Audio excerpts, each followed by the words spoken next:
그래서 아브라함과 맺은 언약과 율법, 아까는 아담에게 맺은 이 부분. 그래서 아담 때 맺은 언약과 율법에 대한 확대라고 보면 됩니다. 이것은 아브라함 때 확대된 거다. 그러나 원본은 똑같아요. 원본은. 자, 아브라함께서 일방적인 약속을 하신 아브라함의 일방적인 약속. 우리 창세기 12장 1절은 시작. 여호와께서 아브라함에게 이르시되 너는 너의 고향과 친척과 아버지 집을 떠나 내가 네게 보여줄 땅으로 가라. 내가 너를 큰 민족을 이루고 내게 복을 주어 네 이름을 창대하게 하리니 너는 복이 될지라. 너를 축복하는 자에게는 내가 복을 내리고 너를 저주하는 자에게 내가 저주하리니 땅의 모든 족속이 너로 말미암아 복을 얻을 것이라 하신지라. 요까지 약속이란 말이에요. 이건 언약이 아닙니다. 언약은 서로 쌍방간 합의하에 동의함, 그리고 그 동의하는 것을 피로써 그대로 비준을 하고, 그리고 이제 먹고 마심, 이 네 가지가 꼭 필요됩니다. 즉 언약의 내용을 선포하고 제안을 하면은 수락을 하고, 그리고 제안자와 수락자가 전부 동일하게 도장을 빵빵 찍는 행위와 함께 이제는 만찬, 먹고 마심, 이런 부분들이 이 성경에서 언약하는 순서입니다. 근데 이때 출발할 때는 75세 때 불러낼 때는 전혀 이 아브라함의 동의를 구하지 않았습니다. 근데 일방적인 선언이고 내가 너를 창대시켜 복이 되게 하고 이런 식으로 일방적인 축복을 하셨는데 이것을 약속이다 이렇게 분리를 해봤어요. 바울사도가 그랬죠. 약속도 있고 영광도 있고 예배도 있고 양자되고 있고 그다음에 율법을 세우신 것과, 근데 율법은 범죄함으로 더하여진 법이라 이렇게 얘기를 했으니까 이 부분을 약속이라 한번 해봤어요. 자, 4절 시작. 이에 아브라함이 여호와의 말씀을 따라가고 롯도 그 아들 따라갔으며 아브라함이 하란을 떠날 때 75세였더라. 믿음으로 순종. 이제 믿음의 조상으로 세워가는 과정의 첫 스타트입니다. 자, 보따리 다 싸고 이제 오는 과정이고요. 이제 여기에서 여기 갈대아 우르에서 시작해가지고 이렇게 오는 여정으로 이렇게 아브라함이 이동하는 이런 과정들을 볼 수 있겠죠. 아브라함의 신앙 여정. 자, 아브라함이 이 가나안 땅에서 여기서 애굽에 내려갔다 올라왔다 이런 식으로 이렇게 하면 결론적으로 약속한 아들을 얻는 과정. 약속한 아들을 이렇게 이삭을 100세 때, 90세 때 얻는 과정인데. 자, 그리고 이 아들을 20년 후쯤에 느닷없이 번제를 드려라. 이런 식으로 했는데, 그러면서 이런 과정에서 아브라함도 누구를 발견했다? 이분을 발견했다. 이분을. 아담도 똑같은, 아담도 똑같고. 자, 그래서 너의 조상은 나를 보고, 이런 식으로. 자, 창세기 15장 이제 여기서부터 중요합니다. 이때가 이제 한 10년 가까이 흘렀을 때입니다. 아들을 준다 했는데 아들도 없고 이런 식으로 해가지고 우리 2절부터 아브라함이 이르되 주 여호와여 무엇을 내게 주시라 하니까 나는 자식이 없사오니 나의 상속이 다메섹 사람 엘리에셀입니다. 아브라함이 또 이르되 주께서 내게 씨를 주지 아니하시고 내 집에서 길린 자가 내 상속자가 될 것이다 하고, 그래서 내 자손이 이와 같으니 아브라함이 여호와를 믿으니 여호와께서 이를 그의 의로 여기시고. 그래요. 일방적으로, 그러니까 하나님께서 씨, 내 자손, 상속자, 씨, 이런 부분 속에서 하나님이 아들을 제시하시니까 그걸 아멘하니까 라이처스네스, 차비크 이렇게 선언했던 겁니다. 체다카, 그리고 이게 납시란 얘기입니다. 이게 문, 그 다음에 여기 이제 바늘구멍, 여기 보라 이런 식으로 해가지고 의로운 행위는 바늘구멍으로 들어가기보다 더 힘들다 이런 그 의미가 있는 겁니다. 그 히브리어는 이렇게 그림 언어가 있어서 이런 부분을 놓고 각자 자기가 해석하는 대로 다 하나님이 용납하셔요. 뭐 70가지 해석이 있다 하더라고요. 수준이 높은 사람은 수준이 높은 해석을 할 테고, 저와 여러분들은 1차원적인 하나님께 의롭다 하면 반구멍 들어가다 더 힘드네 이렇게 이해를 하면 됩니다. 자, 이렇게 해서 아브라함이 하나님께서 제시하신 하늘의 별과 같은 아들을 제시할 때 아멘 하니까 하나님께서 체다카 이렇게 선언하셨단 말이에요. 그러니까 저와 여러분들이 이렇게 믿음 안에 들어가기를 소망합니다. 아브라함이 그 하나님을 믿음에, 자, 갈라디아 3절 시작. 아브라함이 하나님을 믿음에 그것을 그에게 의로 정하셨다 한것 같으니라. 그런즉 믿음으로 말미암은 자는 아브라함의 자손인 줄 알지어다. 아브라함은 아직 오지 않으신 메시아를 믿음으로 의롭게 된 거예요. 저와 여러분들은 오신 메시아를 믿음으로 의롭게 된 거예요. 똑같아요. 그래서 오직 예수 믿는 믿음 외에는 의롭다 할 만한 이게 전혀 의롭게 된 이후가 또 중요합니다. 의롭게 된 이후. 그러므로 믿음으로 말미암은 자는 믿음이 있는 아브라함과 함께 복을 받느니라. 이후로 약속의 자손이 오시고 나서 약속의 자손을 믿는 믿음으로 거듭난 백성이 아니면 아브라함의 후손이 안 된다. 이런. 자, 그렇게 해가지고 또 그에게 이르시되 계속된 겁니다. 그에게 이르시되 나는 네 땅을 내게 주어 소유를 삼게로 너를 갈대의 우르에서 이끌어낸 여호와니라. 10년 정도 됐다는 얘기입니다. 자, 그럼 의롭게 된 칭찬도 받았는데 느닷없이 8절 시작. 그가 이르되 주 여호와여 내가 이 땅을 소유로 받은 것을 무엇으로 알리까 하고 이제 하나님한테 질문하게. 그러니까 증거를 달라는 게 약속을 하셨는데 이거에 대한 증거가 뭡니까? 10년 동안 지나왔는데 아직 옆에 있는 그 사람을 보니까 배에 흔적도 없고 자기는 나이가 점점 먹어가고 이래가지고 하나님께 질문을 했다. 이거는 뭐냐? 믿지 못하겠으니까 우리 계약 맺읍시다. 계약 씁시다. 이 얘기거든요. 자, 이러니까 여호와께서 시작. 여호와께서 그에게 이르시되 나를 위하여 3년 된 암소 3년 된 암년수와 3년 된 순양과 산비둘 집비둘기 새끼를 가져올지니라. 아브라함이 뭘 하자는 건지 하나님께서 뭘 하자는 건지 바로 알았다는 얘기입니다. 자, 솔개가 시작. 솔개가 사치에 내릴 때는 아브라함이 쫓았다라 그러면서 하나님께서 지금 언약 맺자는 얘기네 바로 알아들었어요. 자, 그래서 약속을 그대로 믿는데 그 약속을 못 믿으니까 어디로 들어갔다? 언약을 하자는 거예요. 언약이라는 게 베리트거든요. 베리트. 쪼개자는 그런 건데 그래서 쪼개인 겁니다. 이렇게. 자, 창세기 15장 12절 이후에 언약을 맺는데 그때 하나님께서 선언하신다. 한번 읽어봅시다. 시작. 내 자손이 이방에서 백이 되어 그들을 섬기고 그들을 400년 동안 내 자손을 피했고 그들이 섬기는 나라를 내가 징벌할지며 그 후에 내 자손이 큰 재물을 이끌고 나오리라. 장차 모세를 통해 출애굽하는 과정을 여기서 약속을 하시고 아직 아들이 전혀 그림자가 안 보이는 상황이었어요. 이렇게 약속을 하시고 그 다음에 너는 아브라함 너는 장수하다가 평안히 돌아갈 것이고 해가 져서 시작. 해가 져서 어두울 때 연기 나는 화로가 오며 타는 횃불이 쪼갠 고리 사이로 지나더라. 보이지 않는 하나님과 아브라함 사이에 언약이 맺어지고 그리고 그 가운데 횃불이 지나가면서 쪼갠 고리 사이로 횃불이 지나면서 언약식이 체결됐던 거예요. 즉 아담에게 먹지 말아라 먹는 날은 정령 죽으리라. 이 체제 안으로 언약 안으로 들어갔다는 거예요.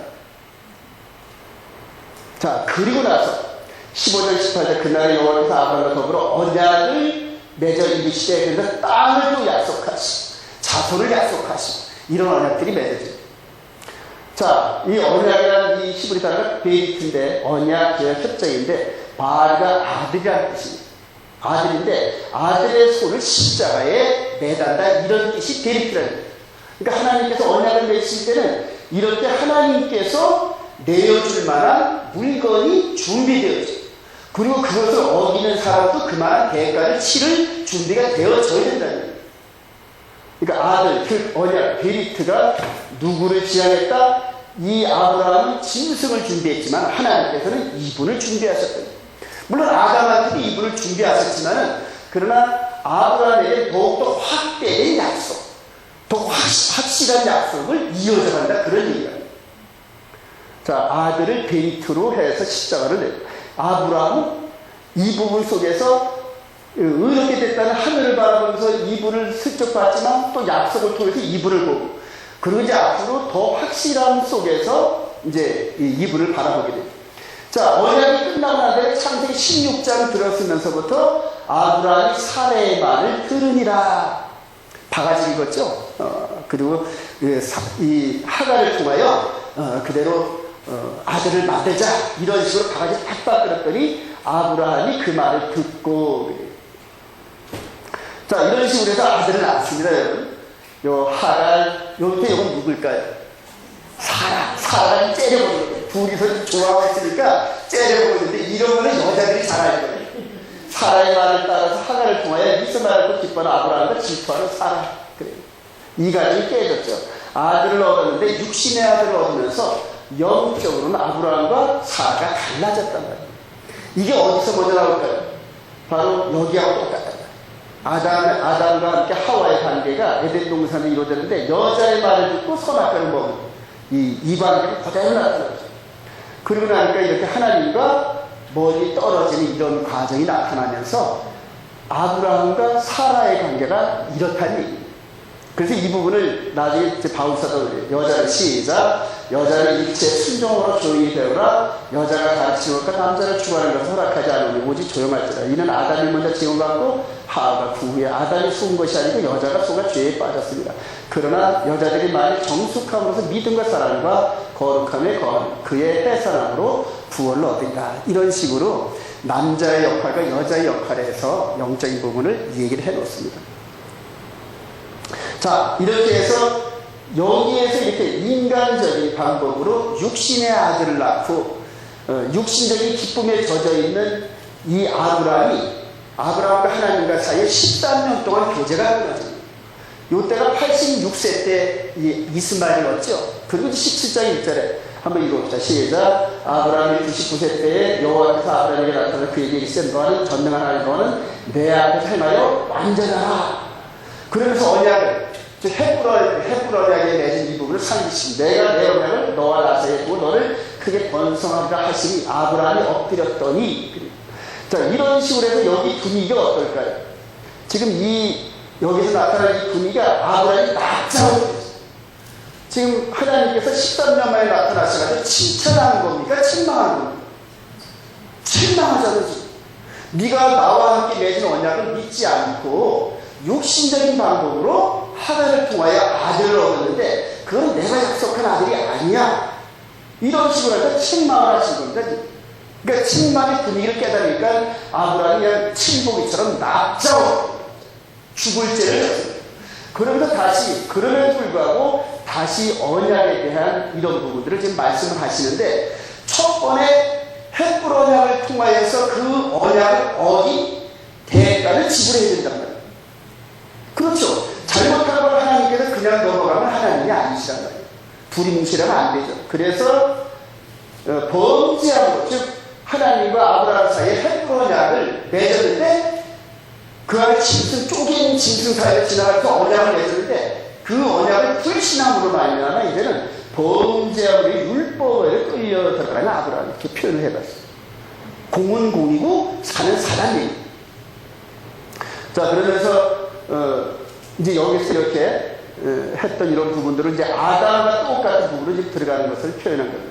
자, 그러면서 17절 9절에 하나님이 또 아브라함에게 이르시되 너는 내 언약을 내 후손도 대대리시오. 너희 중 남자는 다 할례를 받아라. 이것이 나와 너희와 너희 후손 사이에 칠 언약이라. 그러면서 너희는 표피를 되라. 이것이 나와 너희 사이에 언약의 표징이다.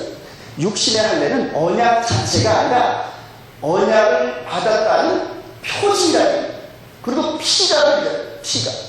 여러분 대다수 여자분들에서 피 흘림의 이 할례를 모르시는데 저는 군대 가서 이 포경 수술을 받아봤어요. 피가 얼마나 나오는지 몰라요. 예? 그리고 한 일주일 내지 열흘 동안은 죽어서 살아야 됩니다. 그렇게 힘든 게 이 할례입니다. 자, 이 할례가 축복이다 아니면 피랄지다. 축복이 아니에요. 즉 이전에 하나님 앞에 의롭다함을 받은 그때는 오직 믿음으로 받았다는 거예요. 근데 그 후에 그 믿음을 굳건히 지키지 못하니까 이렇게 율법 아래 떨어져가지고 육신의 할례를 통하여서 피 흘림의 제사를 계속, 물론 짐승의 피 제사를 드리긴 하지만 아브라함을 통하여서 육신의 할례, 즉 피 흘림을 통하여 인간이 직접적으로 받아야 되는 이런 부분들을, 즉 메시아를 향한 이런 부분들의 계시를 주신 거라는.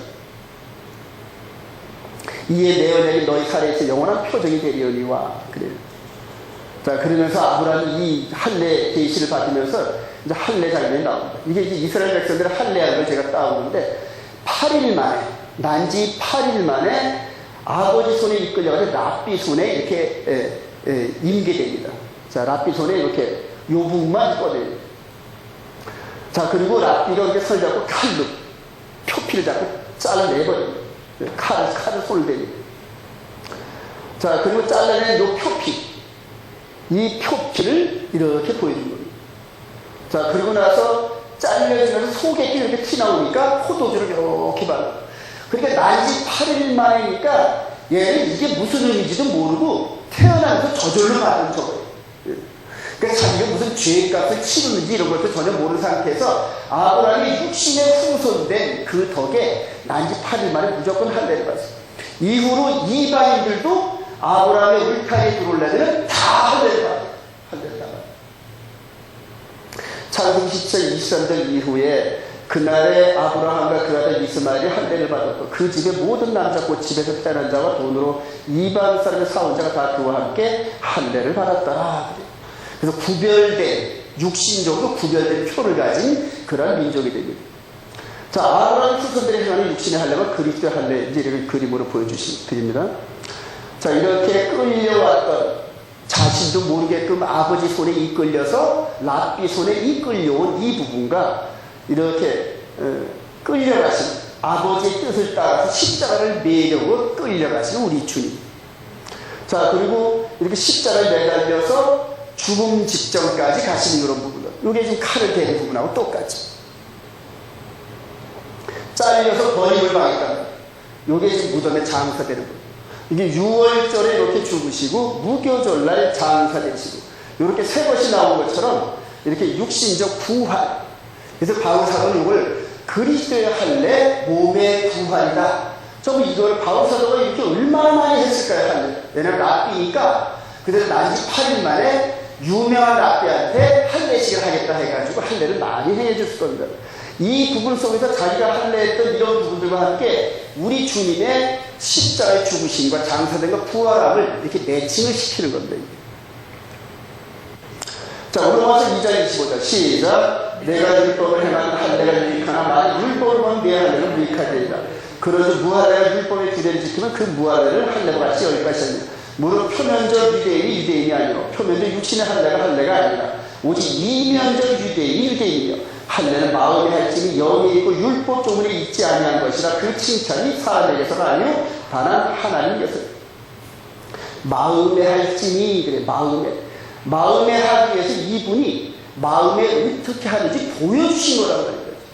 육신의 할례와 함께 마음의 할례를 이렇게 하는 거다 하고 보여주신 게 바로 우리 주님의 그리스도의 할례인데, 자, 이렇게 해서 보여주시고 난 다음에 골로새서 11절에 또 그 안에서 너희가 손으로 하지 않은 할례를 받았으니, 즉 예수 그리스도 안에서 너희가 손으로 하지 않은 할례를 받았으니 곧 육의 몸을 벗는 것이요 그리스도의 할례이라.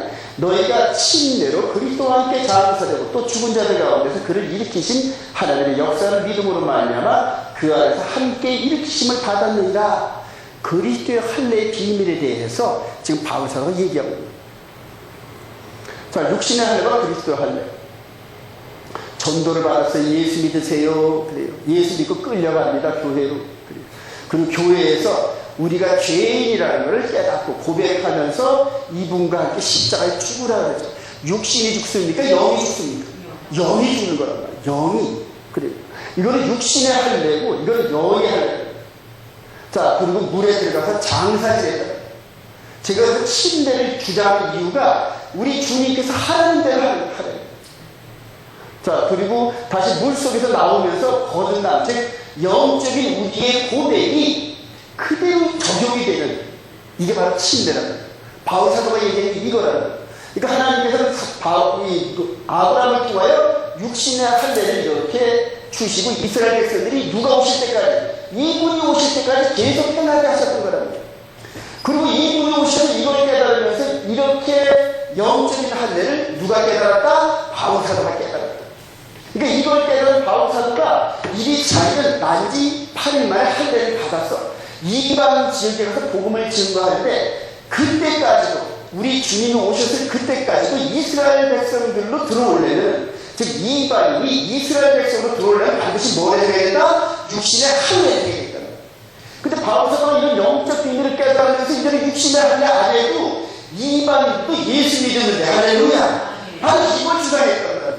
그랬더니 이런 비밀을 완전히 깨닫지 못한 유대인들이, 즉 사도행전에 보면은 우리와 함께 있었던 무리 중에 우리한테 허락도 안 받고 너희한테 가가지고 이런 식으로 온통 육신의 할례를 주장하던 그들이, 즉 어떤 사람들이 있었는데 우리와 하게 게 아니야. 그러면서 이제 너희들에게는 우리 조상들이 매지 못했던 이런 모세 율법 시스템이 아닌 오직 믿음, 그리고 나서 짐승의 목 매달아 죽인 짐승과 피 먹기 요 정도만 너희들이 절제해주면은 믿음으로 말미암는 영적인 그리스도 할례를 통하여 교회의 일원이 될 수 있어. 할렐루야.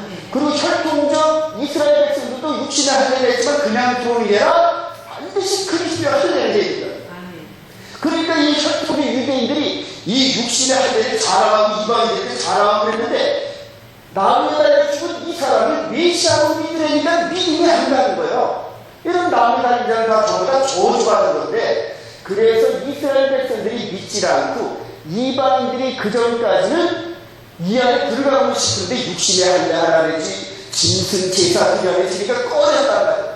아유 들어가고 싶은데 안 들어가려 이런 식으로 했단 말이에요. 근데 이제 그런 거 없이도 다 교회의 일원이 될 수 있다, 하나님의 백성이 될 수 있다 이러니까 이방인들이 이스라엘 백성들보다 더 빨리 복음을 받아들이더라 이런 얘기입니다.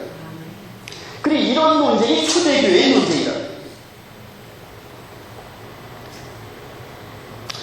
자, 로마서 1장 3절 시작. 그는 그리스도 예수와 합하여 세례 침례를 받은 우리는 그의 죽으심과 합하여 침례를 받은 줄 알지 못하느냐? 그러므로 우리가 그의 죽으심과 합하여 침례를 받음으로 그와 함께 장사되었나니 이는 아버지 영광으로 말미암아 그리스도를 죽은 자 가운데서 살리심과 같이 우리도 또한 새 생명 가운데서 행하게 하려 하니라. 크게 시작. 만일 우리가 그의 죽으심과 같은 모양으로 연합한 자가 되었으면 또한 그 같은 모양으로 연합한 자도 되려. 이건 미래란 부활.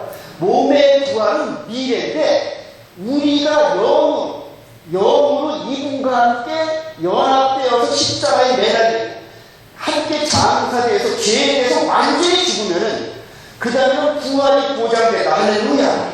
근데 지금 이렇게 해서 죽는 과정이 저와 여러분들에게 생략된다. 예를 들어 율법도 피해하고 계명도 피했다 이런 식으로 해가지고 오직 예수만 믿으면 끝 이렇게 되어버려요. 그리고 이 마음 안에서 계속 죄를 향하여 죽는 이런 경험이 생략된 채로 몸의 부활이 받아온 박산 이렇게 얘기합니다. 근데 제가 깨닫고 보니까 아니다. 이 법이 마음 안에 들어와서 이게 지금 마음의 세계인데 마음으로 철저히 예수님과 함께 죽어야 되는데 죽음에 대한 기준이 뭐다? 십계명이라고. 그 십계명이 우리가 아직 영적으로 죄에 대해서 살았는지 죽었는지 시금석이 이 안에 마음판에 기록되어 있어가지고 우리가 살면서 남들과 대화하면서 살아가면서 욕심과 탐욕, 거짓말, 간음 이런 마음에서 이루어진 죄가 깨달아지면 아이고 내가 아직 덜 죽었네. 그리고 어디를 간다? 일로 가라. 진짜 밑으로 가라는 얘기예요. 계속 그래서 바울사는 내가 죄와 날마다 싸운다. 너희들이 싸우는데 피 흘리기까지 아직 안 싸웠다. 이건 뭐냐면 우리 영혼을 함께 십자가에 못 박히면서 영혼의 피를 흘리는 아픔 속에서 죄를 이기려고 하는 이런 그 절대적인 이런 과정이 없다는 얘기예요. 제가 이 부분에 눈을 뜨고 난 다음에 지금 온통 교회 보면서 하나님 백성이라는 사람들이 이런 과정을 생략된 상태에서 입술로만 죽었어요. 그리고 이 과정, 즉 성화의 과정을 생략되면서 이 과정을 이렇게 뿜고 있다. 그러니까 휴거 이런 식으로 하는데 휴거가 언제 되는지 알기만 하면 휴거가 된 줄 착각하고 있더란 말이에요. 지금 이 시대가 그렇단 말이에요. 베리침만 안 밟으면 죽었는데 착각하고 있다는 거예요. 이 안에서 성화가 돼가지고 우리가 죄에서 완전히 죽고 이 우리 몸 안에서 하나님께서 우리와 함께 하시는데 전혀 불편함이 없을 정도. 즉 이게 그리스도의 연합이거든요. 이런 과정을 거치면서 스스로 점검해 봐야 되는데 그런 과정 없이 세상 사람보다 더 거짓말자, 더 탐욕스럽고 그런 과정에서 이렇게 될 줄도 생각하고 있더라고요. 아니에요 여러분. 불가능한 거예요. 그러니까 바울사도도 그렇게 얘기하는 거예요. 만일 우리가 그의 죽으신 것 같은 모양으로 연합한 자가 되었으면 철저히 죽어야 돼요. 철저히. 그렇게 되면 또한 그의 부활과 같은 모양으로 연합한 자가 된다. 성령님께서는 저와 여러분들의 마음을 비추하면서 십계명을 비추하면서 계속 죄를 지적하십니다. 계속 지적하십니다. 그러니까 마음 안에서 완전한 성화를 이루어가지고 이 과정인데 여기에 들어오기 전 육신의 할례 같은 건 근처도 못와요, 여러분. 육신의 할례를 한다고 이 안에 들어온다? 불가능해요. 육신의 할례와 예수는 그렇게 죽으신다? 어떻게 같을 수가 있어요? 불가능해요. 그러니까 이 이런 기회를 통하여 완전한 영예법 시대를 주셨는데 자꾸 이전에 이런 것을 주장하니까 바울 사도가 극구망한 거예요. 이해가 되십니까 여러분? 제가 그래서 이거를 주장하는 이런 사람들이 이거를 얘기하면서 이거는 아니다. 그러니까 바울 사도 나중에 할례에 대해서 여러 번 증거하면서 무할례가 한 것도 아니고 할례도 한 것도 아니야. 오직 그리스도 할례 외에는 없어. 그래서 마음으로 날마다 그리스도와 함께 죽고 거룩을 향하여 가다가 죄가 발견되면 이분 앞에 무릎 꿇고 회개하면서 우리 죄를 스스로 남이 지적한 게 아니라 내 스스로 나에게 지적하면서 거룩함을 쫓아가게 됩니다. 이런 영예법 과정을 5년 동안 걸어오면서 완전히 바울 사도가 깨달은 영예법을 그 나름대로 깨닫고 가는데 느닷없이 이거를 주장하니까 제가 뒤집어진 거라는 거예요. 바울 사도가 이거 주장하면서 너희들이 만약에 육신의 할례를 받으면 저주를 받는다. 그러면 그리스도에게 끊어진 자다 이런 식으로 한 이유가 바로 이 영예법 안에서 이런 것들이 들어오면 혼란스럽다는 거예요. 그리고 육신의 할례를 주장하기 시작하고 인정하기 시작하면 어디를 끌려간다? 모세 율법을 끌려가가지고 짐승제사까지 끌려가요. 반드시 이 육신의 이런 부분들을 주장하게 되면 반드시 짐승제사까지 그대로 끌려가야 됩니다. 마지막에 앞으로 계시록에 대해서 나눌 기회가 있겠지만 계시록의 마지막 부분에서 모세의 율법이랑 그리스도 율법이랑 갈라지면서 순식간에 구원과 이 지옥이 그냥 대로 갈라진 대로 정신 똑바로 차려야 됩니다.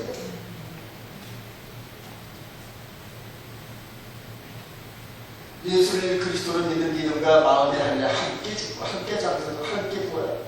이거를 주시기 위해서 육신의 할례를 주시고 크게 이끌어 오셨거든요. 우리 저와 여러분들이 이 안에 있다는 얘기예요. 이 안에. 갈라디아 2장 내가 시작. 내가 그리스도와 함께 십자가에 못 박혔네. 그런지 이제 내가 사는 것이 오직 내 안에 그리스도께서 하시는 것이다. 이제 내가 육체 가운데 사는 그 나를 사랑하는 나를 위하여 자기 자신을 버리신 하나님의 아들 믿음 안에 사는 것이다. 여러분 갈라디아에서 논쟁은 육신의 할례를 논쟁하는 겁니다. 전부 다.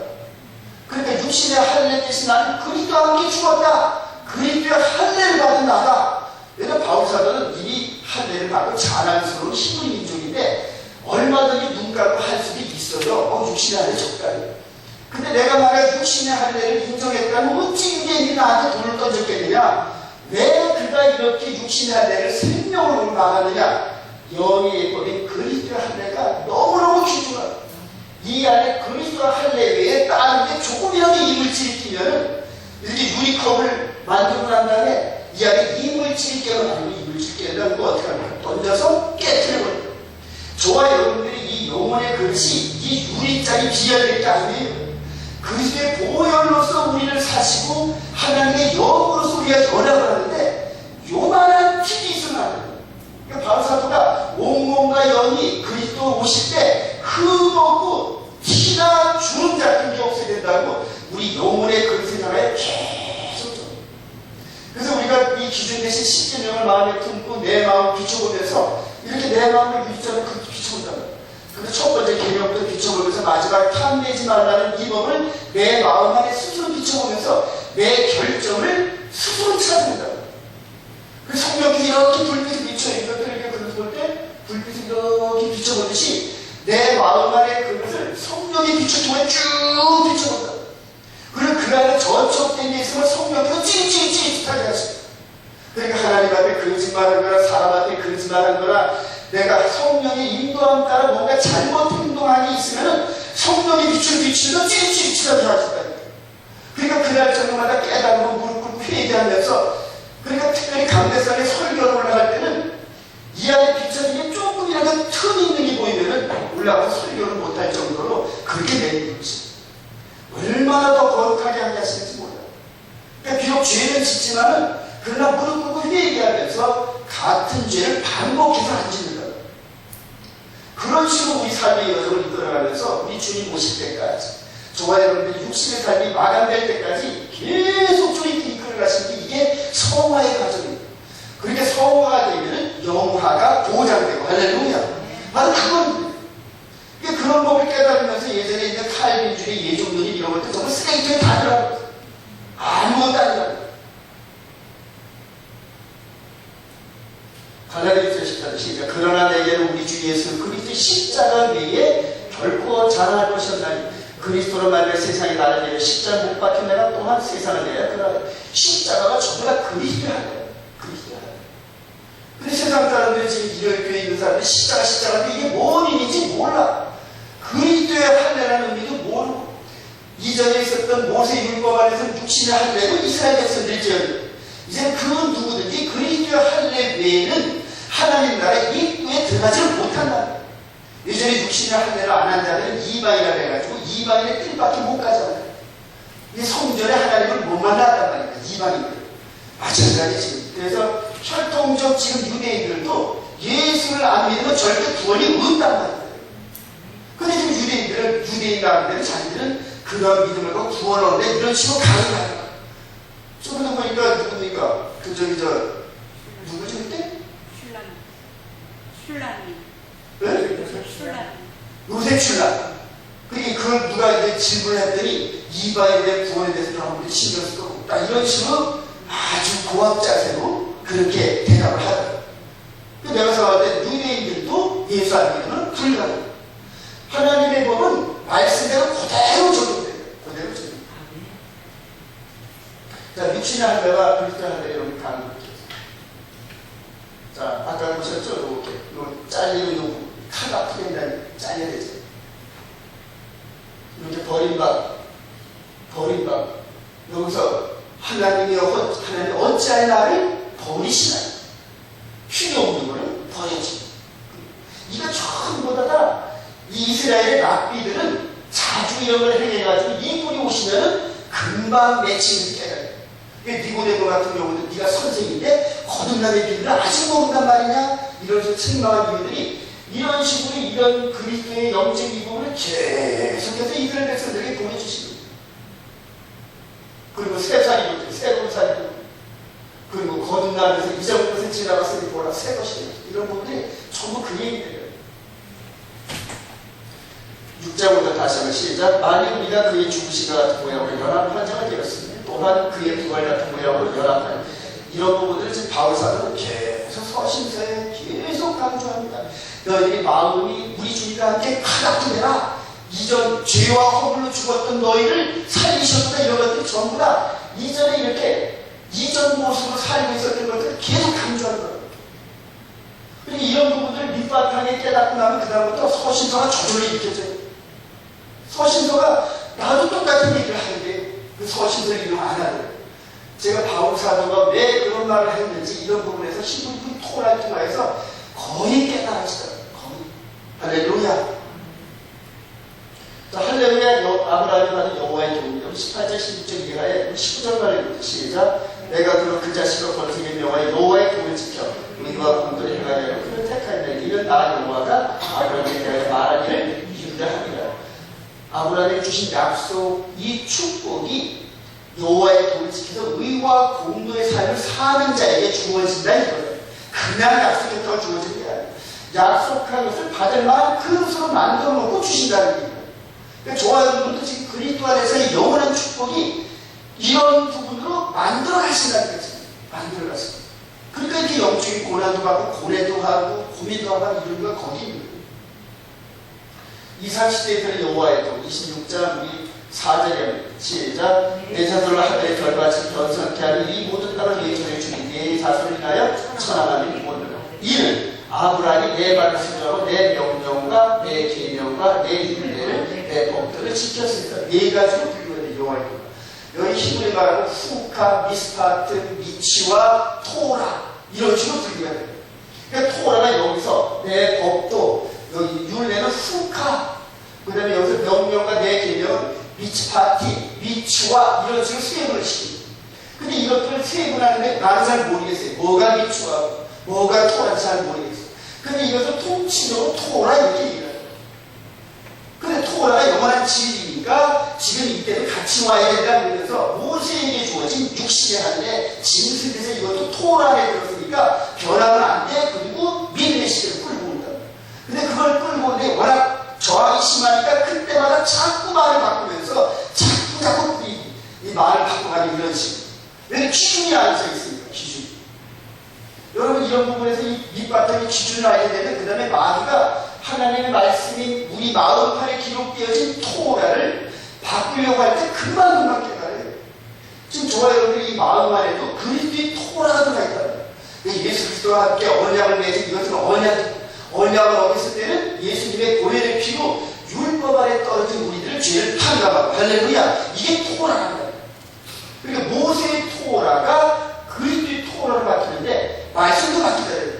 너희들이 이전에 강요하지 말라 쉽게 내게 들었는데 나는 너희에게 말하노니. 그게 계명을 트랜스포메이션. 마음으로도 이미 죄를 지면은 가능한 것을 죄를 지면 이미 죄를 지어요. 이게 영으로 지은 죄도 육신으로 지은 죄와 똑같은 법을 적용하는 거예요. 저와 여러분들이 이런 세대를 지금 살고 있어요. 지금. 그러니까 바울 사도가 있잖아요. 우리가 믿음으로 말미암아 율법을 피하느냐? 무슨 소리야? 율법을 피하지 않았어? 우리가 믿음으로 말미암아 더욱더 굳게 지킨다는 말이 이런 얘기라는 거예요. 그러니까 이전 모세의 율법 따위는 우리 가운데서 들어올 틈도 없어요. 완전한 예법으로 우리가 하나님을 섬깁니다. 지금 우리가 이런 시대에 살고 있다는 거예요. 자, 이러면서 아브라함이 바로 율법의 마침으로 창세기 22장 얘기를 하겠습니다. 22장 얘기를 하는데 그 이유를 보입니다. 자, 이렇게 이삭을 얻고 그냥 둥기둥기 해가지고 이렇게 살고 있는 아브라함에게 어느 날 갑자기 밤에 긴 시간이 많은데 네 아들, 네 사랑하는 독자, 네 아들을 3일 길이 걸어가는 모리아 산에서 내가 지시한 산에서 번제를 드려라 이렇게 계시를 받아요. 근데 여기 누가 듣고 있습니까? 사라가 이렇게 보고 있어요. 여러분 만약 사라와 함께 상의했다면 사라가 이삭을 내줬을까요? 안 내줬을까요? 절대 안 내줬어요. 지금도 이런 똑같아요. 여자들은 현실적인 걸 바라보고 남자들은 이상을 쫓아가는데 믿음을 쫓아가는데 항상 충돌이 됩니다. 우리 집사람하고 충돌되게 가면 이러고 저는 이렇게 해서 믿음을 쫓아가는데 어떤 때는 이렇게 육신적으로 충돌되는 이런 갈등들이 있어요. 그러니까 아브라함이 아예 사라한테 사이도 안 합니다. 자, 번제에 나무 이렇게 짊어지고 올라갑니다.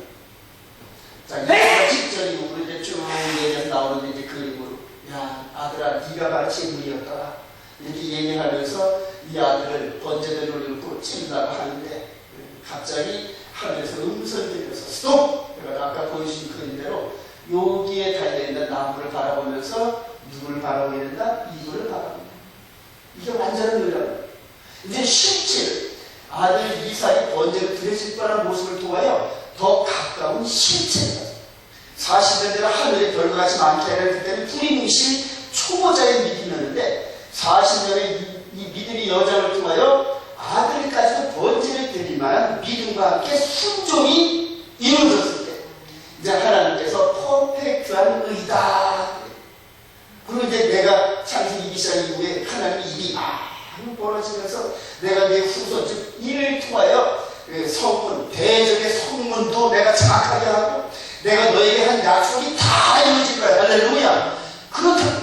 그것이 약속이.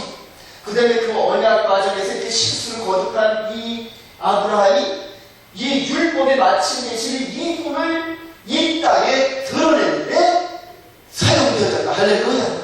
그리고 이제 아리우나의 타작마에게 내려가지고 천년의 다윗이 이것을 땅으로 사요. 솔로몬이 이후에다가 이것이 이제 바이돔이라는 거예요. 여기에다 성전을 짓고. 이게 4,000년 전에 이루어졌던 이 일이 지금 오늘날까지도 계속적으로 이루어집니다. 저와 여러분들이 이 이분을 믿는 믿음 외에는 이 이분을 믿게 하기 위해서 아브라함의 40년의 여정에 여러 가지 과정이 필요해요. 맨 처음부터 이분을 믿고 100% 믿지를 못하잖아요. 믿음의 도의 초보에서 완전한 데로 히브리서 6장 1절에 너희들이 믿음의 도의 초보에서 완전한 데로 나가. 저와 여러분도 맨 처음에 예수 믿고 은혜받고 간증받고 눈물을 흘렸는데 조금 지나다 보니까 불이 무시해져. 또 하나님 환난 가운데 집어넣었다가 또 바닥바닥 내다가 또 응답받고 이런 식으로 하면서 아브라함이 믿었던 믿음의 장성한 분량을 이제 자꾸 인도하신다고. 이해가 되시죠? 이제 영예법 속에서 저와 여러분들이 이 마음 안에서 이루어지는 견고한 심지가 견고한 자가 돼가지고 마지막 때 이 마음 안에서 이루어지는 이 믿음을 흔들려는 이 마귀의 장난이 수없이 많이 일어나는 거죠. 그러니까 어떤 교단이나 말할 것도 없이 최종적으로 이거를 마음에 품고 순종에 나가는 그 백성들 외에는 모든 교단들이 다 이 믿음을 허는데 입조하고 있단 말이에요. 뭐 신천지가 됐든 뭐 따질 것도 없어요. 전부 다 지금 이를 지킨 개신교도 말할 것도 없고 전부 이 순수한 믿음을 허는데 사용되어져요. 마지막에 새로운 한 세상의 백성들이 나타나가지고 이 믿음으로 굳건히 붙잡으면서 나라의 본 백성들이 유대인들에게 달려가가지고 아니야 이게 이스라엘이 아니야 이분이야 이거를 증거해야 할 증인이 저와 여러분들이 있다는 얘기입니다. 요한복음 8장 50절 읽어보세요. 시작. 너희 조상 아브라함은 나이 때 볼 것을 증거하다 보고 기뻐하였느라. 유대인들이 이때 네가 아직 50세도 못 되었는데 아브라함을 보았느냐? 예수님께 이르시되 진실로 진실로 너희에게 이르노니 아브라함이 나기 전부터 내가 있느니라 하시니 그들이 돌을 들어 치게 하거든 예수께서 숨어 성전에서 나가십니다. 저와 여러분이 이게 지금 무슨 얘기인지 알잖아요. 근데 육신적인 눈에만 떠있는 이 유대인들은 시공을 초월하는 이런 관점에서 일하시는 구속의 흐름을 이해를 못한다는 거예요.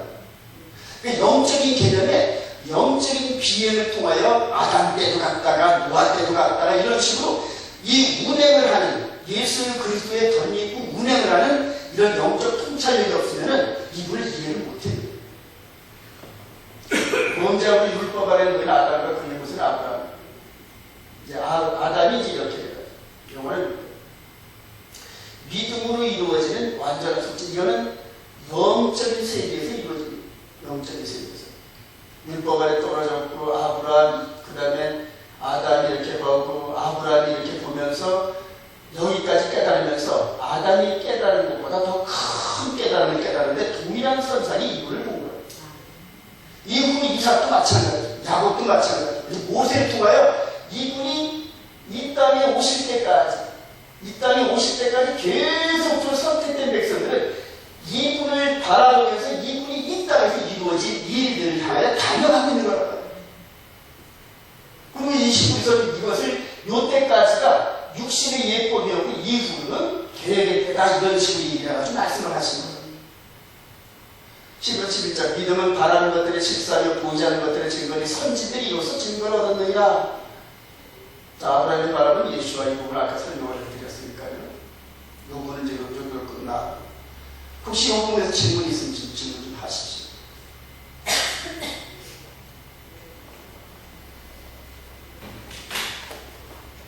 누나에서 조금만 한 번만 더 여러분